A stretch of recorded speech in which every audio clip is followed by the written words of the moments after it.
Hello అండి, నమస్తే. Welcome to my YouTube channel. ఈరోజు మనం చేసుకునే రెసిపీ టమాటో రైస్. దీనికి కావాల్సినవి బంగాళదుంపలు, ఉల్లిపాయలు, క్యారెట్, స్వీట్ కార్న్స్ కొంచెం ఉంటే వేసుకున్నాను, ఇష్టం లేకపోతే మానేయచ్చు. టమాటా ప్యూరీ ఒక పెద్దవి 8 పళ్ళు తీసుకున్నానండి.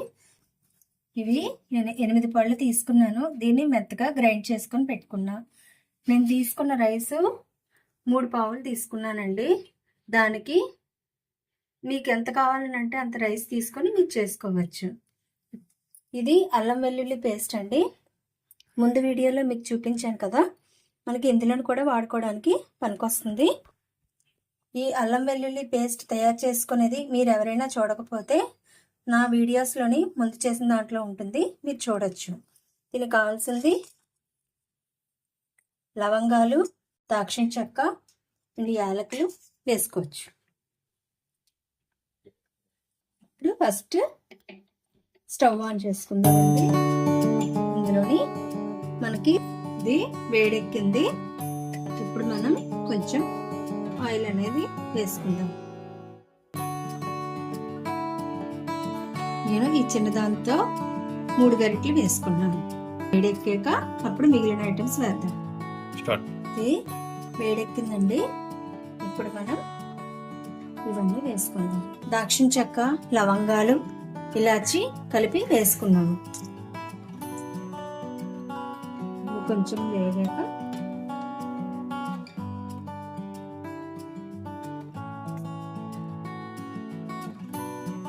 బంగాళదుంపలు వేసుకున్నాం. దీంట్లోని 1 by 1 వేసుకొని కొంచెం లైట్గా ఫ్రై చేసుకోవాలి.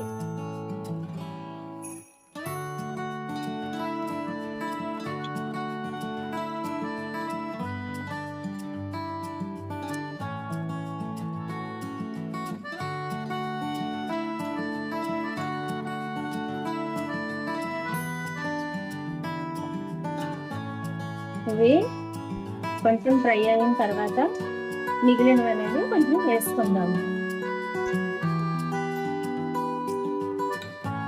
ఇప్పుడు క్యారెట్ వేసుకుందాం. బంగాళదుంపలు కొంచెం వేగాయి. ఇప్పుడు క్యారెట్ మనం వేసుకుందాం. ఇది కూడా కొంచెం వేగిన తర్వాత ఉల్లిపాయలు వేసుకుందాం.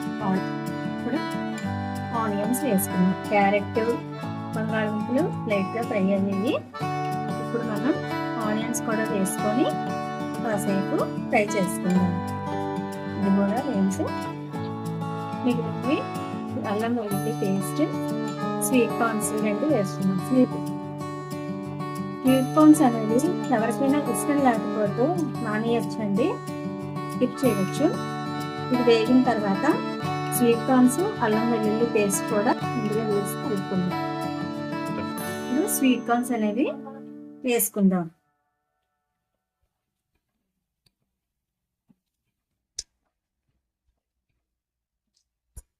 ఇప్పుడు మనకి చిన్న స్పూన్ తోటి నేను 1 టేబుల్ స్పూన్ తోటి అల్లం వెల్లుల్లి పేస్ట్ అనేది మనం వేసుకోవాలి. వేసుకున్న తర్వాత కాసేపు వేయించి అప్పుడు రైస్ అనేది ఇందులో వేసుకుందాం. వేగిన తర్వాత అల్లం వెల్లుల్లి కూడా వేగుతూ ఉంటేనే వాసనకి తినేయాలి అనిపించేటట్టుగా చాలా బాగుందండి. కలర్ కూడా మీకు ఈజీగా సింపుల్గా మనం చేసుకోవచ్చండి. రైస్ని ఇప్పుడు ఇందులో వేసేద్దాం.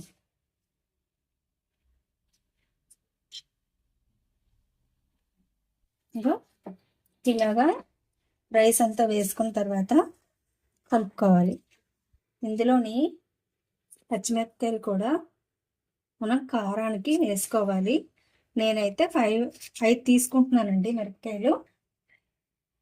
ఇలా నిలువుగా వేసుకుంటే కారం అనేది మనకు పడుతుంది. ఇలా వేసుకోవడం వల్ల ఉడికిన తర్వాత ఈ పచ్చిమిరపకాయని తిన్నా సరే పెద్దగా కారం అనిపించదు, టేస్ట్గా బాగుంటాయి.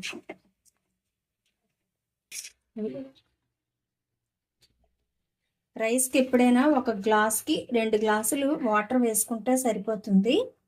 డైరెక్ట్గా కుక్కర్లో పెట్టేటప్పుడు ఎప్పుడైనా సరే ఒక హాఫ్ తగ్గించుకొని 1.5 వాటర్ వేసేస్తే మీకు సరిపోతుంది.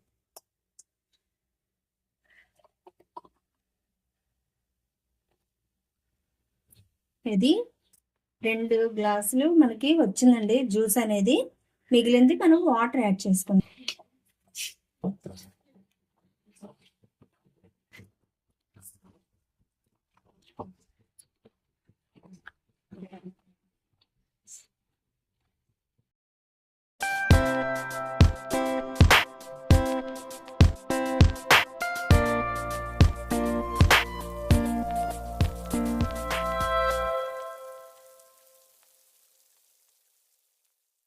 అలా సరిపోతే ఉడికేటప్పుడు మనం మూత పెట్టాలి. ఉడుకుతున్నప్పుడు సాల్ట్ కనుక సరిపోతే కొంచెం యాడ్ చేసుకొని మూత పెట్టేసి ఒక విజిల్ ఉంచుకొని ఆపేస్తే మీకు టమాటా రైస్ అనేది చక్కగా రెడీ అయిపోతుంది. నేనైతే లలిత బ్రాండ్ వాడానండి. మీకైతే బాస్మతి రైస్ మీకు ఇష్టమైనది ఏదైనా సరే మీరు వాడుకోవచ్చు. కొంచెం ఆయిల్ అనేది వేసుకుంటే అడుగంటకుండా ఉంటుందండి అడుగుని. ఇప్పుడు మూత పెట్టేసుకుందాం. అంతే సింపుల్గా మనకి అయిపోతుంది. ఒక విజిల్ ఉంచితే వెయిట్ వచ్చింది. ఇప్పుడు మనం చూసుకుందాం. వేడివేడిగా టమాటా రైస్ రెడీ. చూసారా ఎంత బాగుందో? చూస్తూ ఉంటేనే తినేయాలనిపిస్తుంది కదా. మీరు కూడా ట్రై చేయండి. ఇది ట్రై చేసి ఎలా ఉందో కామెంట్స్ రూపంలో నాకు తెలపండి.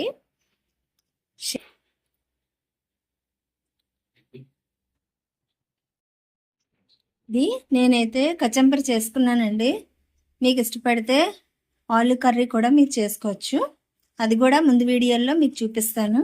ఇది కూడా ఈ రైస్ మీకు నచ్చినట్టయితే లైక్ చేయండి, షేర్ చేయండి, సబ్స్క్రైబ్ చేయండి.